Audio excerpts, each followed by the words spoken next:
We are right at 5:30, so I'll call tonight's EDA meeting to order. Karen, can we have a roll call, please?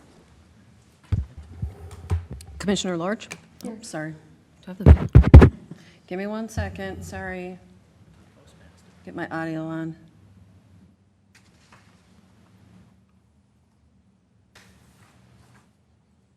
Commissioner Lorch? Here. I'm so sorry. Commissioner Erickson? Husnick. Here. Commissioner Erickson. Here.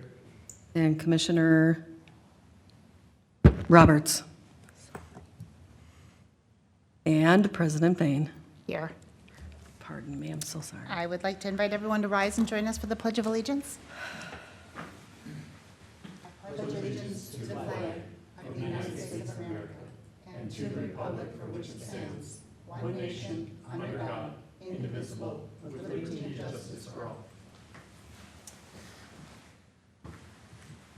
Members of the EDA, we have an agenda before you this evening. I will look for a motion to approve.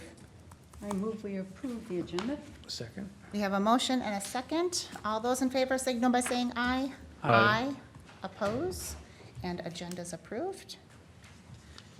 Our next item this evening is to approve the minutes from our regular meeting from July 11th, 2022. Is there a motion or any changes? I make a motion we approve the minutes from the meeting on July 11th, 2022. Very good. We have a motion. Is there a second? I'll second. A motion and a second. All those in favor signal by saying aye. Aye. Oppose, and our minutes are approved. All right, next on our meeting, next on the agenda tonight, Headwaters 123 market update. And Dan, I believe you are getting us started. Actually, Dan Peterson, the broker from CBRE, is here remote. Fabulous. You can get him hooked into the room.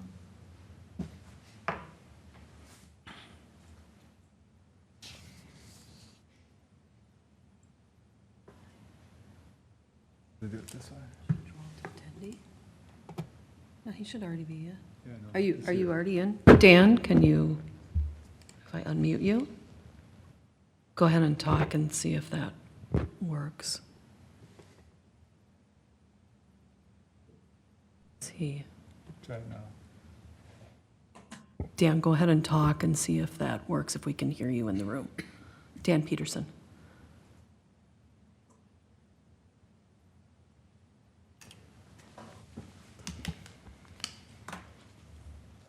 Is he not hearing me? Hold on. Chambers muted. On the, Small technical difficulties we're working through well, here. this is unmuted.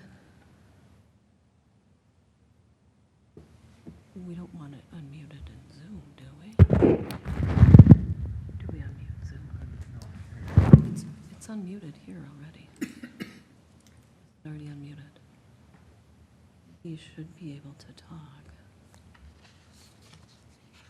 Can you? Dan, can you hear us? Hey, Dan, am I coming through? There you go, there you go. Yep, Yeah, you're coming through now. Okay, all right, yeah. Hi, Dan. Welcome. Thank you. I saw the pledge going down but missed it, so I did my part here silently. But don't know the context of what the tee-up was. Are we ready for? Yeah. Yep, we are ready for you and have done very little intro, and so the stage is yours.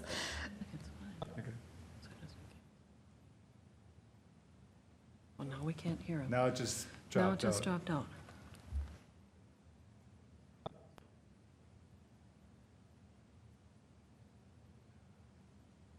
Are you seeing a screen right now? We're seeing a screen, Dan, but just give us 1 second because the speaker's dropping in and out for some reason. Okay, Hold on, okay, because Now we we're can back. hear you now, but Yeah, we're not seeing Okay. anything here, okay. Dan. we'll get the screen up.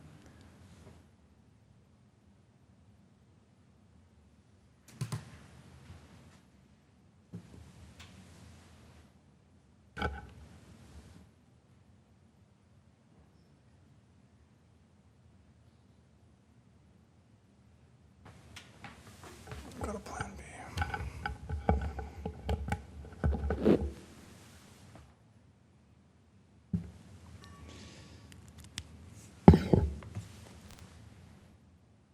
There we go. Dan, we see you. All right. And do you see the Headwaters Technology Park We do. website? Yes, There we, go. yes, we Okay. do. Sorry. Excellent. What? Well, then, I guess without further ado, I'm going to go in what I'd like to cover on this quick update, short agenda, and leave enough time, hopefully, if there's questions that we want to address, that we have enough time for that as well. Perfect. Thank you. Okay. So what I wanted to do this evening is, and by the way, good afternoon and good evening, wherever we feel we're at 5:30. I just want to talk briefly about specific site activity, and then make some comments on general market activity. And again, leave plenty of room for questions at the end. As you may recall, earlier this year, we were engaged with the developer for a potential 1.3 million square foot distribution center project. However, when the end user began to focus on another site with a different developer in May, the developer we were working with let their letter of intent on our site expire.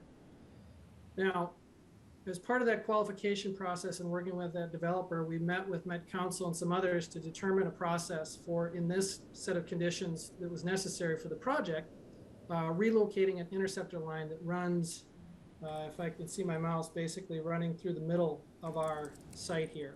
And because of the way the footprint was designed for that particular project, it was a necessary component.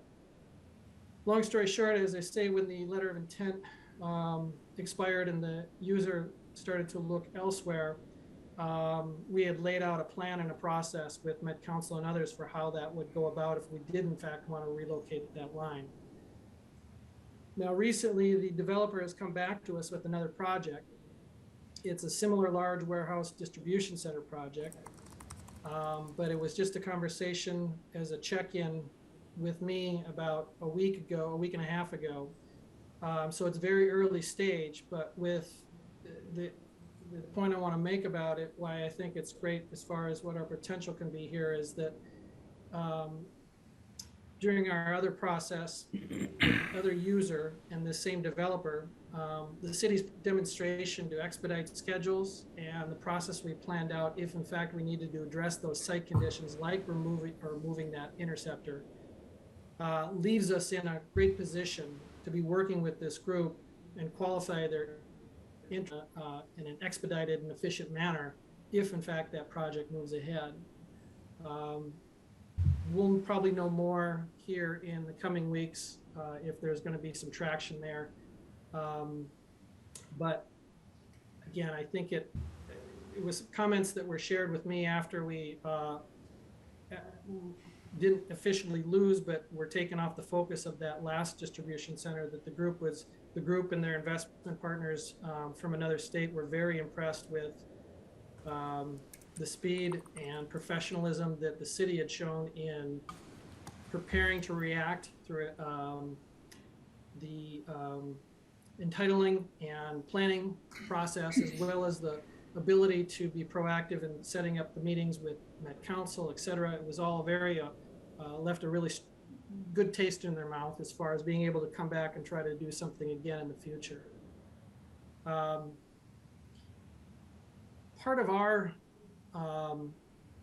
call it lessons learned and kind of Monday morning quarterbacking after the letter of intent was expired and that project looked to be heading elsewhere. We had some internal discussions with staff about putting together some conceptual sites or master plans that would show a subdivided or industrial uses, put together on this site for conversational and marketing purposes. This was due in part to certainly the site conditions and the lessons we learned there, but also a bit of the market conditions of seeing more industrial deals looking in the 40, 50 type of acreage, not the 123 total sum that we were seeing, that we have at this site. So what was concluded, I think, in that discussion and what's proven out since is that we could investigate other developer interests that might also help us craft some of those conceptual plans for this site. In other words, they're already working with some of the end users, and so if they come to it and envision how we subdivide this site for 2 or 3 larger projects versus one large, enormous project, it might be more specific to what their need is, and then help gain some traction in selling adjacent parcels within a subdivided larger parcel like this. This effort is ongoing, and now another developer that we have been working with in the past on other projects has come to us and has included our site in their submission for a build-to-suit project, an industrial build-to-suit project. And should this become their primary site and they secure a stronger leaning with this build-to-suit user, then we will see that conceptual site plan development process start to begin. Again, it's very recent, but I think it's also indicative of what we've been seeing certainly in the industrial market in the last year or so. Now, on the data center front, because this is a technology park, we've been marketing this nationally. The data center market continues to be very strong. I mean, demand has tripled year over year, as has the new supply under construction in the primary and secondary markets. But like many places in many ways, a lot of these markets are experiencing delays in new deliveries and continued supply chain disruptions. And cost for building materials are part of that cause. Long lead times for electrical infrastructure is causing larger projects to look for sites with more immediate power. And this, again, I think is a bit of our opportunity because of the power constraints nationwide. Data center projects are starting to make location decisions based simply on immediately available power capacities of size. Now, these are in the 10 to 20 megawatt range, and our site currently is not provisioned to that level, but I am working with Conexus to better understand our timelines for power delivery of that size to our site. This updated information, like a conceptual site plan, would give us predictable delivery timelines. That's going to help keep our site under consideration for some of these projects that we know are looking now, and potentially climb up the list of national site selection site selectors looking for these types of location opportunities. So, the power and supply constraints combined with the endless hyperscale data center needs are making conditions competitive everywhere. The crypto mining development has died down for the time being and foreseeable future, but now more established companies are aggressively moving on sites to either land bank or actually develop where user needs are projected. I know we say this a lot in the data center business for this part of the country, but it does seem to be cresting in secondary and tertiary markets where it's rising up. And whether or not there's going to be a third-party service provider or a hyperscaler like cloud service provider being able to develop in a timely fashion will be contingent on some of these things that we're talking about. They buy in quantity for a lot of their actual equipment because they buy at such scale, but it's that power delivery from the utility that will be a critical part of them being able to execute at a site. So we're actively investigating that with, as I said, with Conexus on the data center front. We have, in the last 12 months, submitted our site to, I'll call it a half a dozen hyperscale projects nationally that have been looking. So these two categories, the industrial and the data center market, are still where we've seen activity and focus on an effort to obviously realize the highest price per foot, but also a conducive project for the city and the surrounding area. I'm gonna pop over here, and if you can see this slide, this is actually just all the land sales in the last year that have happened 10 acres and above in the Northwest and Northeast market. And you'll see a lot of Northwest market activity. And you see over here in the Northeast. It's a long list. It includes a varied range of types of uses. It's got residential in there, so home developers that have gotten large parcels. It's commercial, it's industrial, it's retail, but there's not too many retail, sites over 10 acres. But what it shows us too is that, here in the Northwest and Northeast market are the top dozen or so by acreage land sales in the last year. And while your top ones we're at 123, and here you have 258, 183. The ones on the top are more on the mixed use, master planning, some residential, some commercial type of uses. But as you go down and you look at those 70, 60, 50 acreage parcels, and especially the industrial ones, you start to see the average price per acre start to trend up. So as a whole, you take out the highs and lows of that sampling, and you're still, a little under $1 a foot from a land price perspective, which to us is a healthy price at these larger scales. Now, again, industrial has been very robust, and data center, for its unique characteristics, also continues to be robust. And when you look at some specific comps,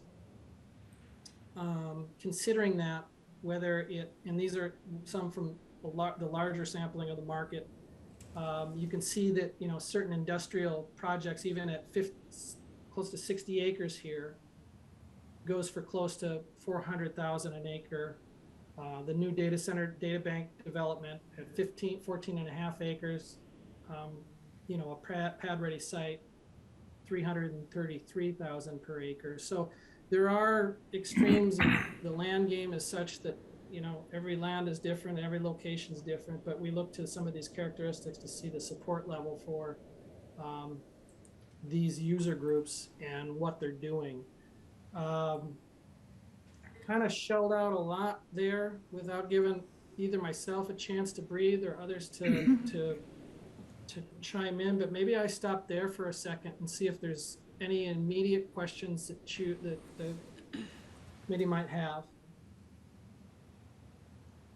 Any immediate questions for Dan based on what he's presented so far? I guess, Dan, fit this in wherever it makes sense. I mean, ultimately, it's always good to know, would you have any, short of the path that perhaps is being considered now with continued conversations with the Met Council and potential for moving that sewer line, which is a very tactical move, but perhaps important for that parcel. Are there other things you would recommend that we do differently, or shifts that we take either strategy or tactically to, in your recommendation?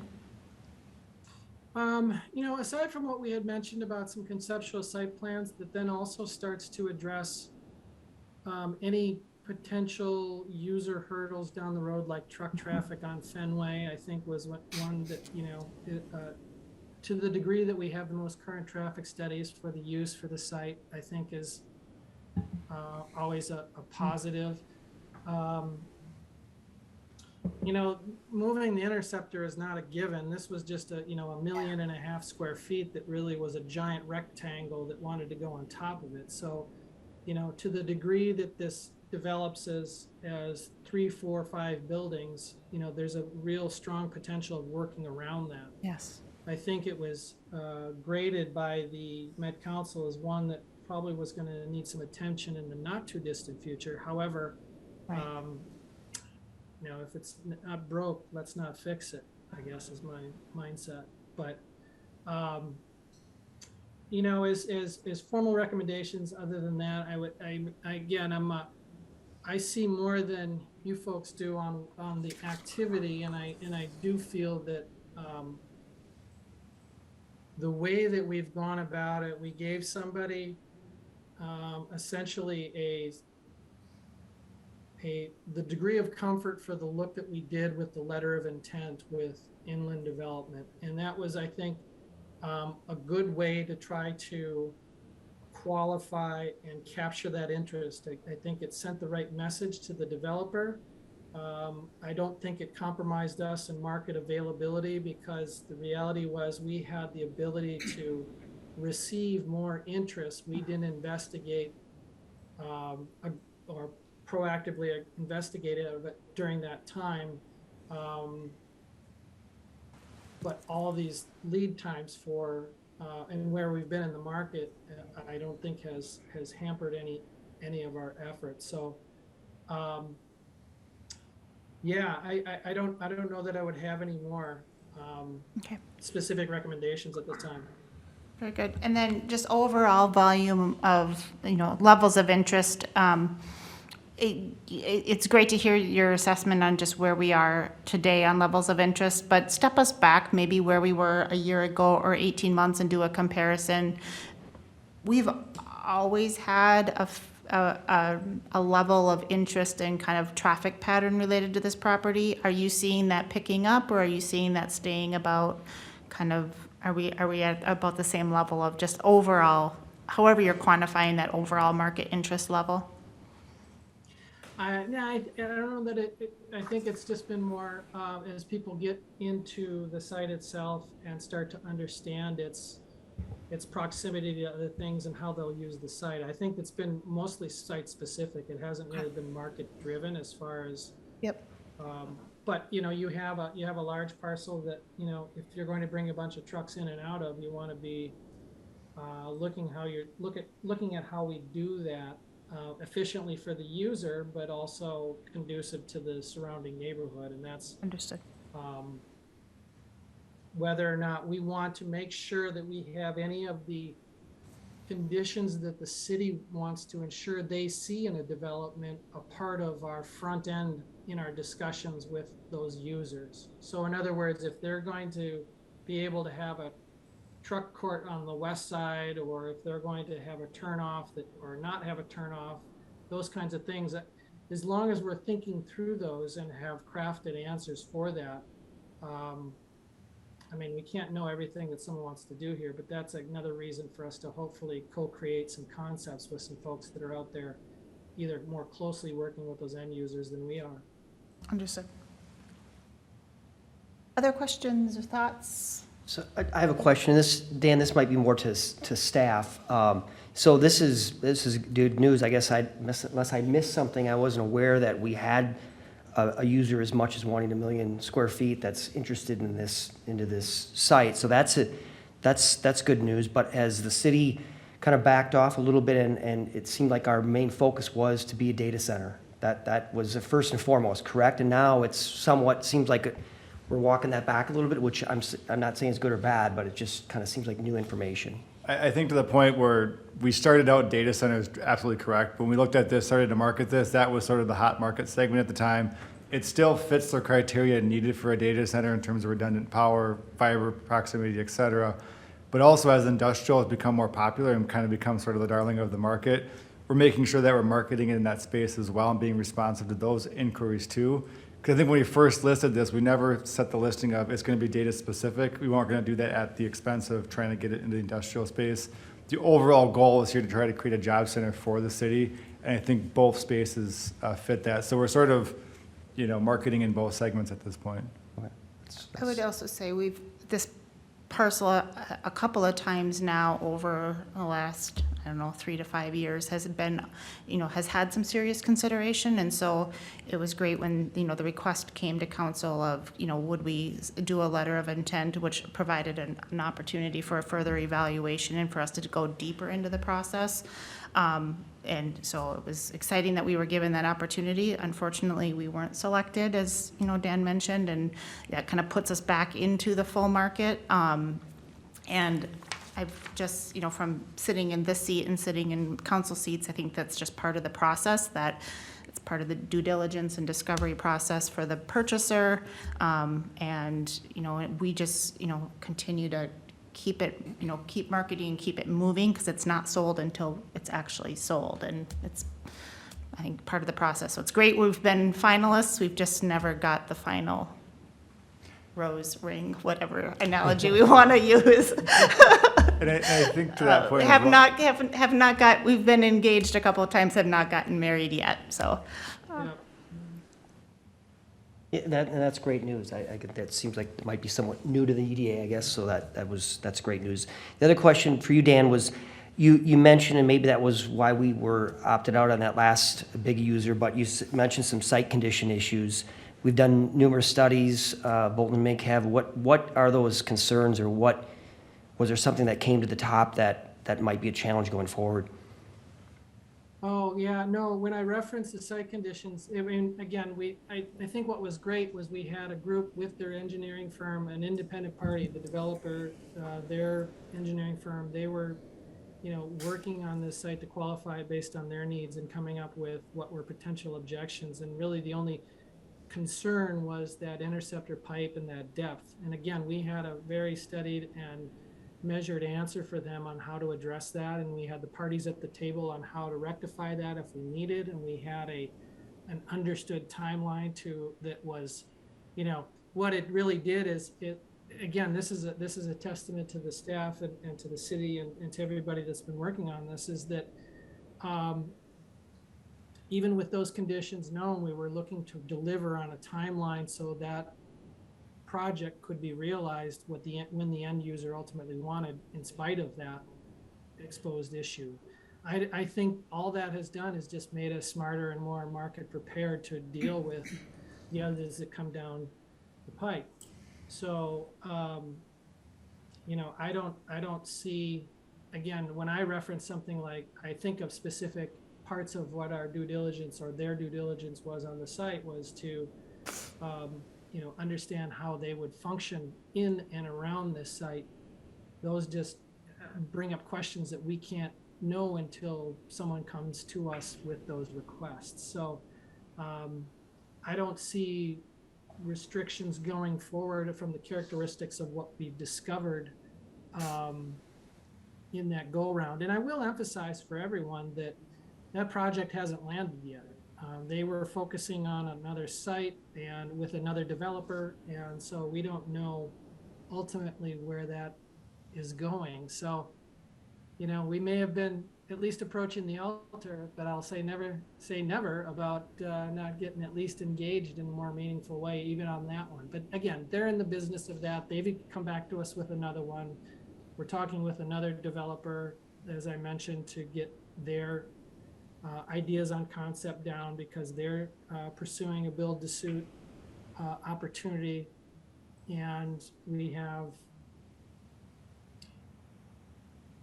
4 hyperscalers and 2 enterprise on the data center front that, you know, whether they want 20, 40, or all 123 of this site would probably give this group some serious reason to consider how we might subdivide once you start to look at maybe the price per acre or the revenue potential, as Dan mentioned, you know, how that can mean for, you know, and a job and revenue creator for the city. Help me on scale. When you're referring to a data center and you're referencing a hyperscaler versus enterprise, is hyperscale larger than an enterprise provider, or is that It can be. Hyperscale is more about kind of the magnitude, and then what we fall into is a lot of the cloud service providers that build their own, the Microsofts and Amazons. of the world. Understand. I'm going to show you something here just briefly that, if I can find it. This is a good example of, this is about a 70-some acre site that right now there's a kind of a study going on, of impact study for their surrounding area. And you can see where this is divided into 450,000 square foot data centers. An industrial buffer area with the residential area. There's some other data centers already. So this is how someone looks at, you know, carving up a site in a very rough fashion. And a hyperscaler could take down land bank, the entire site, and develop one of these. They could buy one and just develop it, and then you would see others potentially come in because the infrastructure is put in here. This is a substation that they can increase to 50 megawatts. There's a history of some traction with data centers in the area, which has helped because it puts more network in that area. But again, our characteristics of our site, we have a strong network story. We're figuring out really our delivery times for a higher level of true large capacity megawatts. So, this is a conceivable scenario down the road. I'm not saying tomorrow, but one group right now could have the appetite to do something like this, but they may only develop one component of it. Understand. Under a plan like this, is this what you mean by, so a subdevelopment like that or a parceled approach like that may mean that that interceptor line is just fine as is? Is that part of what you're seeing too? Okay. Yep. Yeah. I'm saying that if depending on how the site's developed, we may not need to move that. Yep, understood. Dan, what's allowed on top of that pipe? Anything? I mean, a parking lot or anything like that? You may be able to put a street or a parking lot, but Met Council is pretty fussy. They would rather have nothing on top of that.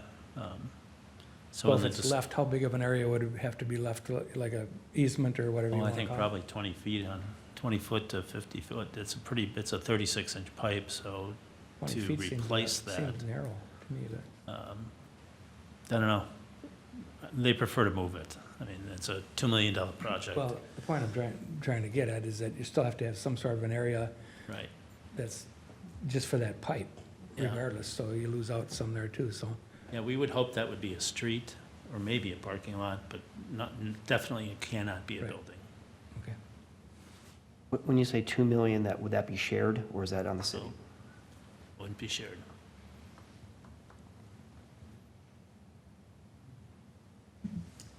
Yeah, go ahead. I've got a question. Does the city have a plan for getting trucks in and out of there other than Headwaters Parkway? Or is Headwaters Parkway going to be the main? Well, I think there's a couple alternatives. Obviously, Fenway to 97 is a big one, but we have residential concerns there. The other one would be Headwaters Parkway to 61. If you had a large truck traffic, you might have to look out going west, out to the interstate to the frontage roads, to where that new gas station development is, so. Just to point out, there's a roundabout there, a school, the Y, and the library, Yep. and there's a lot of kids that use that roundabout and that sidewalk. And if a distribution center went in there with trucks coming in and out all day, I think the city really needs to address getting them in and out without harming any kids. Yeah, it all depends on what the site plan is and what the truck traffic would be and how many and how big and so forth and so on. That would be each proposal would have to be analyzed separately to understand what that's going to be. Is there still discussion going on about interchange at 180th or County Road 4 there? Not presently, MDOT is not that favorable on it, so, I mean, it could still be at the work, but if it is, it's probably a decade away.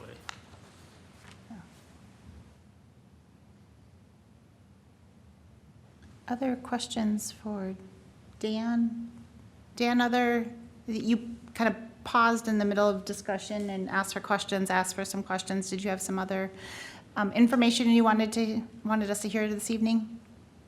No, that was really kind of it. I wanted to leave this open for, kind of the exchange that I'm hearing now too, if there were specific things that came up, thoughts, questions, concerns, but, I know it's a long game, as you're all very well aware, but, I think there's some interesting conditions out there that we're hopefully going to be able to capitalize on here sooner than later. Right. Right. Any other questions for Dan? All right. Dan, thank you for joining us this evening. Always great to see you and hear the updates. And thanks for the hard work on this. Well, thank you, and thank you, everyone. Thank you. Have a wonderful evening, and enjoy this beautiful weather. Yeah, for sure. Thank you. All right, thanks. All right. No action requested from council on tonight's update. And so with that, unless there's anything further, we can move on to our next agenda item, which is our 2023 budget discussion. And Dan, are you starting us on this? Yep. President, members of the EDA, included in your packet was a memo on the 2023 draft budget. If you recall, back in July, we met and kind of talked about drivers, anything that was additional that the EDA wanted to consider for 2023. Took those, the comments received at the July meeting and put together the draft budget below. I do want to reiterate that for 2023, we're not proposing any change to the EDA levy. We did a fairly sizable increase last year to 150. That's proposed to stay the same in the 23, so no additional increase for next year. For this budget, what I did was, can you hand me? Yeah, I need that. I don't have a long enough. You're good. What I ended up doing was rolling all the categories up into 4 categories: operations, wages, planning, contract services, and downtown incentive. And what I'll do is I'll just go through each one of those items briefly, and then at the end we'll open it up for questions and feedback on the budget. I will have up here in 1 second on your screen, you should see the breakdown for 2023. Yep, there we go. So we have for operations and wages, we have 88,000. That contains the staff wages, which is the EDA portion of the community development director position, EDA member wages, operational supplies, engineering, and other legal expenses. Also in this category, we put some funds allocated towards banner replacements. If we can't find community sponsors for them, we do have some funds that'll be earmarked for use for banner replacements this year. And then also downtown beautification efforts. We've been funding some of the beautification efforts out of operations. That will be continued in 23 as well. On the planning category, to what Dan Peterson from CBRE was saying, on the concept plating for the Headwaters 123, we have put some money into the planning portion for next year to allow for that ghost plating or concept plating to happen, as well as looking at a Highway 61 commercial land use study. When those projects do come forward, we will be asking Washington County CDA for grant match for pre-development grant opportunities. So we will work with CDA to leverage our dollars with their dollars to make them go further. We have $25,000 at this point allocated for those 2 planning studies for 23. Contract services, based on previous conversations, there's been discussion about increasing the contribution for BR&E services with the Chamber of Commerce. So I did increase that to $7,000. Current agreement that we have with the Chamber is for $5,000. So we did increase that based on previous discussions at the EDA level. And the final category is a downtown incentive. $30,000 is placed here, which is the same as the 2022 allocation. In 2022, we've had 1 approved to date. We do have 1 pre-approved that's pending completed work for the demolition, one of the buildings downtown. And then we have 2 additional applications that have inquired about the program but have not completed work or have not submitted to date. So for 2022, we are seeing an uptick in requests for the downtown or for the incentive program, which was anticipated. Anticipate that incentive or those requests to continue on in 23. Also want to note that if we don't issue the full $30,000 in incentive, those extra funds will be then allocated to grow the EDA's fund balance. So if we do have a larger project that comes forward that needs incentive to land here, we will have some cash on hand that we can take care of those incentives. So that downtown incentive is designed to, if we don't fully allocate or expend those funds, we will use those balance to start to grow the EDA's fund balance for future projects. Do want to just draw a quick note on the budget for 23 is that with the downtown plan, it was approved by council on the 25th. We're still working on creating the next steps for that plan, including budget and prioritization for the projects. We are going to be bringing that back to the EDA. So I don't have any funds at this point allocated in 23 for downtown planning. I do want to also say that in the current EDA 2022 budget, it does look like there's going to be some funds that could be allocated to take on some of those next level projects, those next level planning projects. I'm reaching out to consultants right now for some quotes on what those projects would be, so we can come back with a better picture of what the next expenses would be for that project. So we don't have anything included in 23 plan, but we are working on trying to figure out next steps for the downtown plan as well. With that, staff, I'm just looking for feedback at this point on the draft 2023 budget. Is the EDA in agreement with it, or is there any areas that you all feel like need to be changed or adjusted moving forward? Dan, when you're referring to the downtown plan projects, are you specifically referring to some of the, like, things we identified we wanted to do, like signage or whatever, or is it that continuing work with them on that southeast quadrant? A combination of, there's, one of the topics that came out of that was, the signage as one project, but also it became pretty clear during the approval process that the boat launch, the possibility of moving that boat launch was a linchpin down there, that if it wasn't able to be moved, that sort of changed some of the prioritization for the remainder projects in there. So reached out to see what an additional study for that is, to actually study that area in depth. But at this point, we're just looking at, there is going to be some excess funds in 2022's budget that we could possibly reallocate to take care of some of those initial planning studies or initial work on the downtown plan. So it's not being shelved, we're just looking at what can we do with funds that are currently available for that.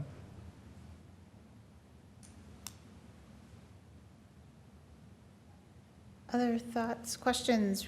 Now's kind of a great time to provide feedback and priorities. Go ahead, yeah. I know so last year on the hiring a new planner and that part of that budget, which never really happened, is that when you say we haven't changed it, but that 88,000 seems higher than what we had projected before, is that a higher number or not than, or the same? It's the same. So what I ended up doing for this year was, instead of separating out wages, I just rolled them all into operations. So that actually there's that category item contains all the operational stuff, which in last year's was a separate line item with staff wages below. Those have just been rolled up into one category for this year. So there's no change for 23.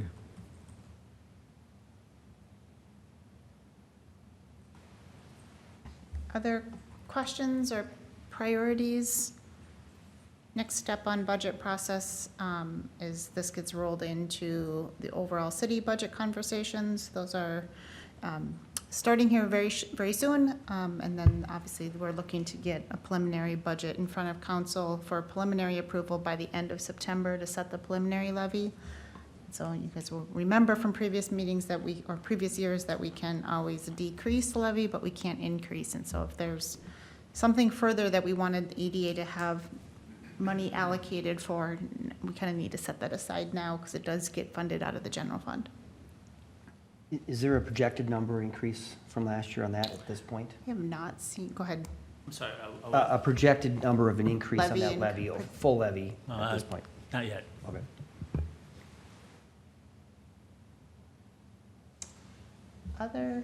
Any other specific items? The increase to I'm happy to support the increase to the chamber. Does that mean us kind of changing the scope of services to be provided? And are there some additional things that have been contemplated, or is that kind of seen as kind of same scope as previously? We're just attaching a higher dollar to it. I'm fine with either approach, but.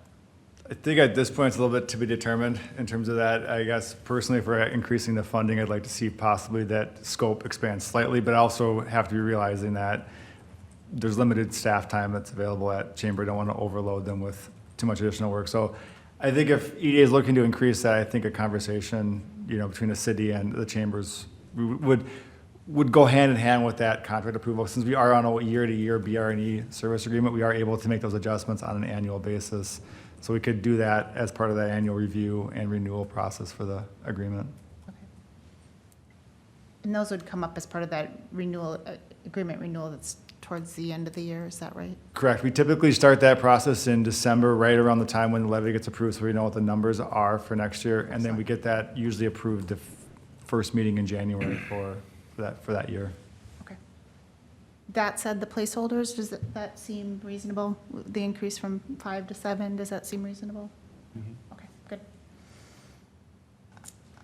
All right, I don't have anything for, the tough one on this is so much of what we do is project-based, and until that project is known and identified and quantified, it's hard to know specifically, but I feel like this approach has served us well this year, and so taking this similar approach into next year as we get further into planning seems to be what has worked, and I'm comfortable with that approach, but always open to feedback if there's something more specific others would like to see.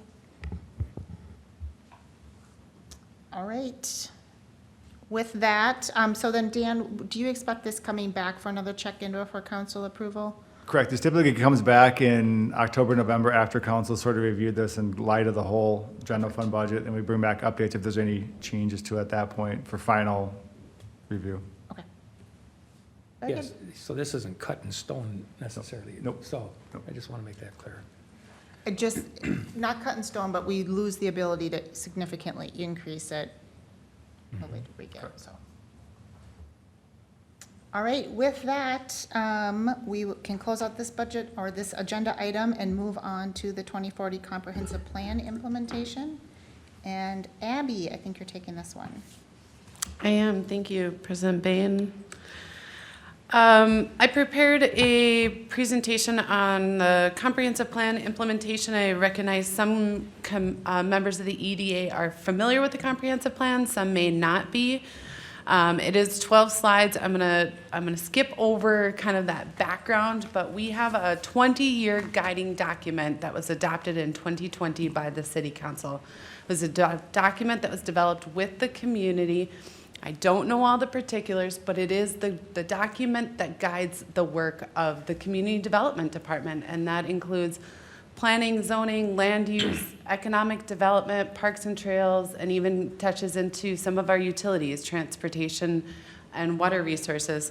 I'm gonna skip ahead to, I'm gonna just skip ahead really quick. This slide in here is in here for a very specific reason. The League of Minnesota Cities says, hey cities, you need to develop a comprehensive plan, and that comprehensive plan is the foundation for everything that communities should be doing therefore after. We're still kind of sitting at that bottom part of the pyramid where we have identified a comprehensive plan, and we're starting to move into those areas where we need to look at our zoning codes, our subdivision ordinances, even things like economic development policies and programs. Do they really meet the goals that we have for a community and where we want to be by 2040? So some of the economic competitiveness, there is a chapter in the comp plan called Economic Competitiveness. Some of the goals and objectives identified in there are to enhance the image of Forest Lake. Some of these things we're doing right now, cooperating with the chamber to stimulate and maintain commercial interest in the downtown. Some of them, however, are really kind of easy, almost check-offs. It takes a little bit of time, but allowing home-based businesses, occupations. Our code allows for some, but maybe not in all districts. Just reviewing that is one of the things that we said we might look into in the next year. Delineating and improving the function and appearance of business districts. We do have design guidelines, but the comp plan does say, hey, take a look at those design guidelines in all of the business districts within the city. Including in that would be a redevelopment plan for the Highway 61 corridor. I think Dan had just mentioned that one of the things that we'll be looking into in the coming months and maybe even the early part of 2023 is some inclusion and alteration of business mix maybe along that South Highway 61 corridor to really start seeing some more commercial activity generating through there, but also to serve undermet needs. We're fielding a lot of inquiries for businesses that need large acreage, and there is some untapped large acreage with very close proximity to urban services, the transportation network, sewer, water, and then develop marketing plan and strategy aimed at promoting a variety of business opportunities. I wanted to bring up to the EDA that even though we have this economic competitiveness chapter in our comp plan, there are a lot of other economic development related things in other chapters of the comp plan. The land use chapter, the housing chapter, parks and trails, transportation. I'm not going to read all these off, but a lot of these goals and policies that the city have really do a lot of overlap. So even though this commission, or this authority, this body, may not see all of the activities that are happening with other commissions, there are other activities that are occurring that I think still kind of fit or are relatively adjacent to the work and the things that this body promotes.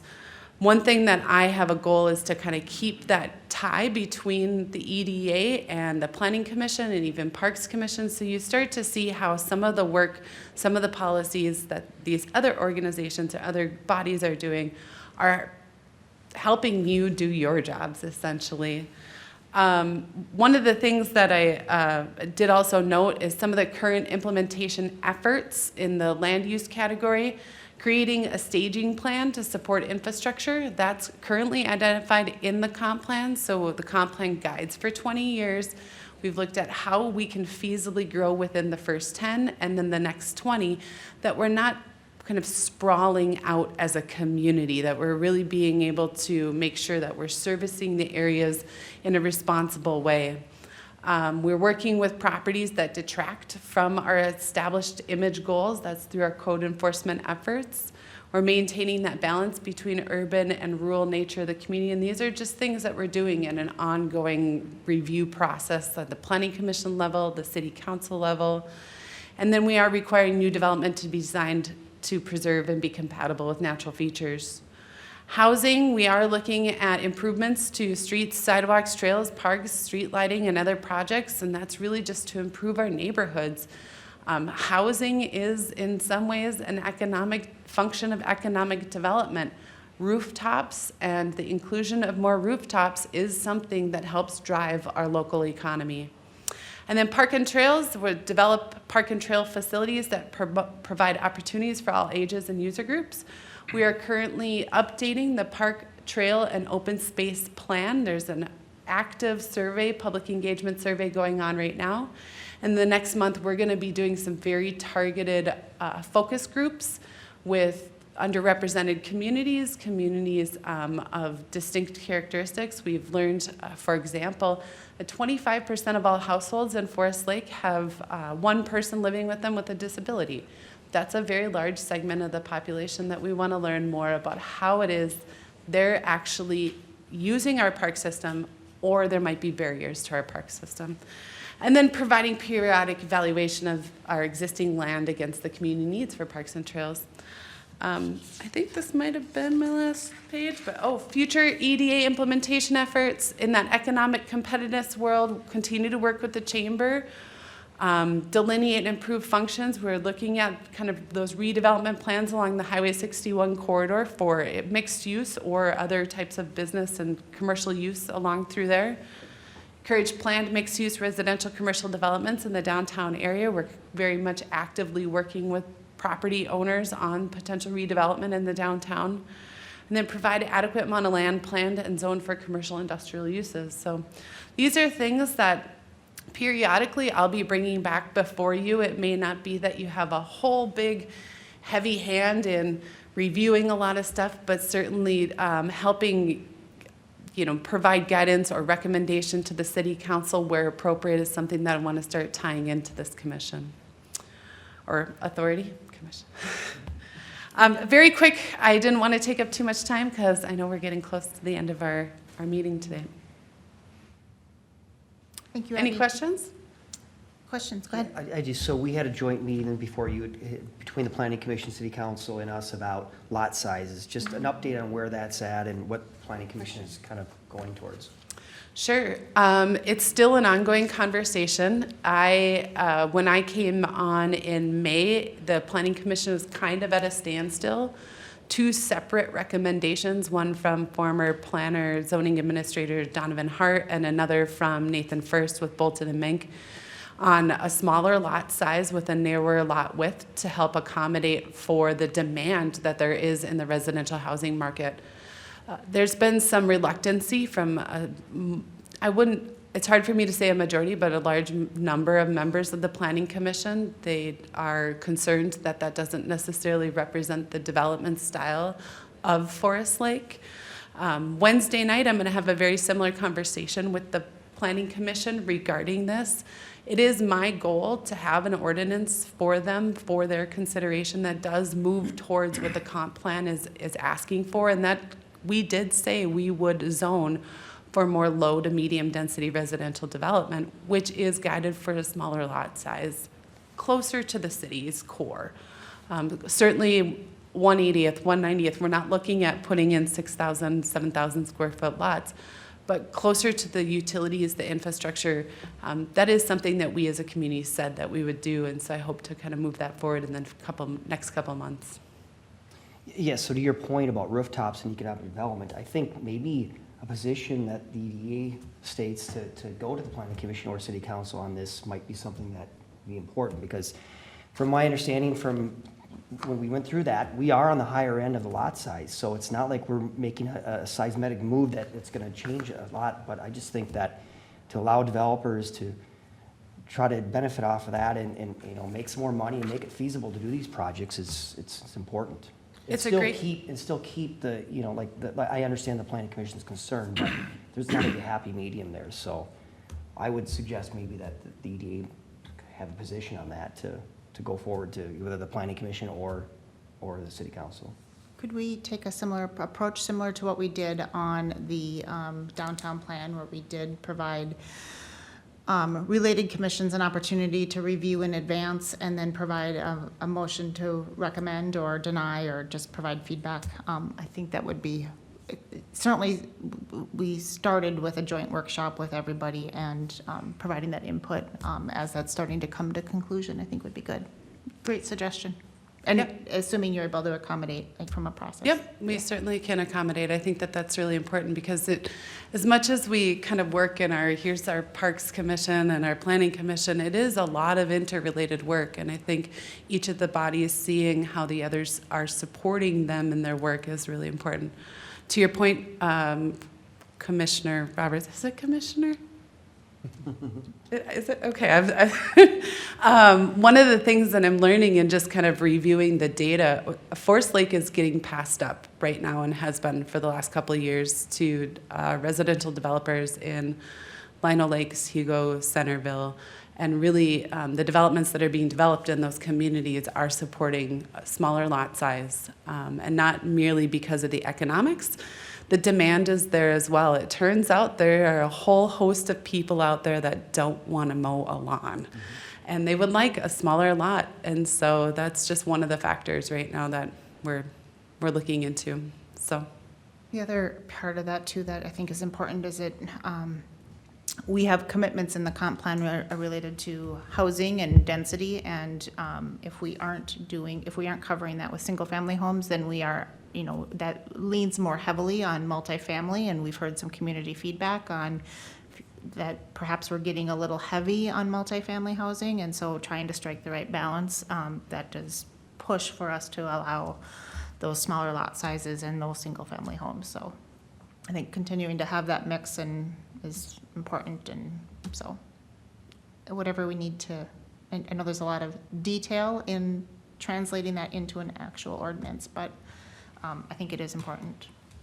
Out of curiosity, what is the width of that smaller lot size? The lot size that was proposed by former zoning administrator Hart was 65 feet wide.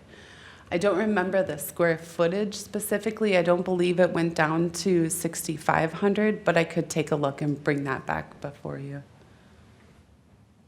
Yeah, I want to say it might have been 8,000 square foot minimum with a 65-foot wide. 8,000 square feet. So, and even at that size, we're still there are builders out there that still think that might still be a little large, but I think that that's just a matter of looking at that the district specifically is the MXR1 and how we might be able to build in a range of housing, you know, kind of if this housing product, maybe it's this house, you know, lot size, if it's this type of product. But those are things that we definitely can bring back as we keep moving forward for you to comment on. I know there's a couple of members on the planning commission that are adamantly against that. So there has to be a reasonable conversation on how we're gonna do this, you know? I think they're concerned about changing the whole Forest Lake image or whatever you wanna call it. So something to talk about and something to think about for sure. So, Are you also thinking about then the fencing ordinance on a, How does fencing fit into, or is kind of more, Fencing is a State separate specific. ordinance, a separate set of regulations in the zoning code. And at this point, I hadn't been reviewing our fence regulations for alterations. I do know that there's been concern with the fencing regulation with the type of material and some issues with gating heights. But is there something specifically you'd like us to look into? I'm a realtor and I get complaints from, when you get into the more densely packed houses, what the rules are, the setbacks for fences, the height of fences. When they're that close, they want their privacy. So I just want to know that you're addressing that also. If you're going to change the lot width, are you going to do something, take another look at the fencing rules so that. Sure, I'll make a note of they that. get the privacy that they want. Yep, sure.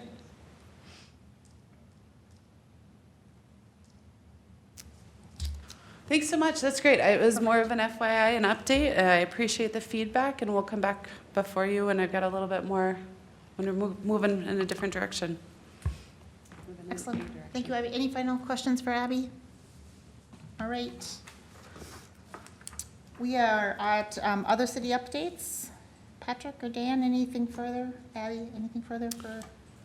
Just want to draw the EDA's attention to the downtown sculpture that was placed in the roundabout was moved, so it's now out in front of City Hall. So if anybody hasn't come in through the front door, it's out in that roundabout as you come in, so you can see it as you walk in. So that move has been completed. Very good. The only update that I have tonight on City Council's agenda, I guess last week at the Planning Commission did approve a site plan approval for Norhart, a new industrial complex. It's a 2-building complex that they will be utilizing for their manufacturing site of their multifamily residential structures on Highway 97. The City Council tonight will consider a minor subdivision associated with it, but that'll be about 200,000 square feet of industrial space that's coming in to the community. I don't believe that they'll be constructing, though, until 2023. Whereabouts on 97? It's just to McCullough the property, west, yeah, the McCullough property, just to the west of the interstate properties. it would border the airport there too. Okay. Very good. I just have Go one ahead. other Yeah. question. I've asked the question a couple times, and it goes to the food truck and that, and policies. It seems like we had laxed those over COVID.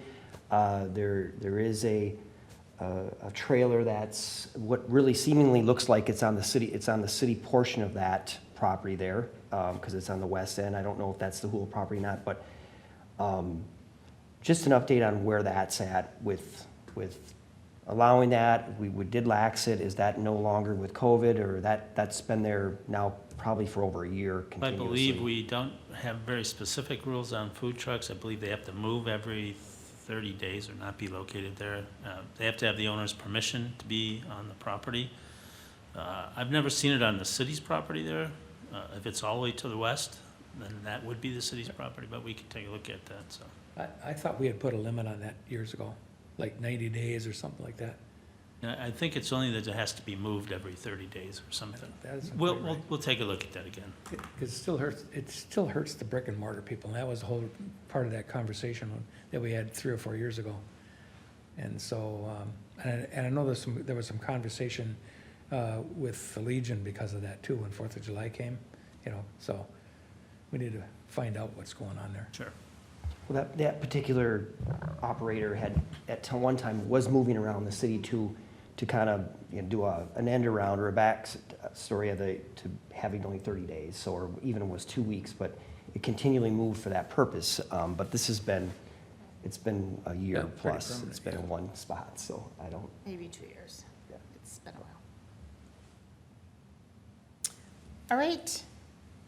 We'll move on to Washington County update, and Chris? Thank you, President Bailey, members. I don't have any formal updates for you. I'd be happy to stand for any questions that you may have. Any questions for Chris? All right, thank you, Chris. Nanette, good to see you. Well, hello, President Bain and council members. I have a couple of things I thought I'd share. We have been consistently welcoming new members to the chamber, so that's great. We've also just had our record high in all numbers golf event just 2 weeks ago, and thank you for giving me the out to miss. So that was nice. We do have it's this way every year, right on the tails of golf, then we have our Business Education Day, and that's where we welcome about 100 new teachers. Again, they're still hiring, so we're waiting on a final count, but they're teachers from the Forest Lake School District as well as LILA, Lakes International Language Academy. So our businesses sponsor that event, and we then welcome it with a vendor show and luncheon. So that's in the works. And then over the course of the last few months, we've been reworking all of the chamber programs so that when the fall comes, we're up to snuff and have a new, fresh look on all the programs that we currently offer. So I'll gladly answer any questions you might have. No questions here. Any questions for Nanette this evening? All right, very good. Any other items to come before us? And hearing none, I will entertain a motion to adjourn. I move we adjourn. Second? We have a motion and a second. All those in favor signal by saying aye. Aye. Oppose? And we're adjourned. Thank you, everyone.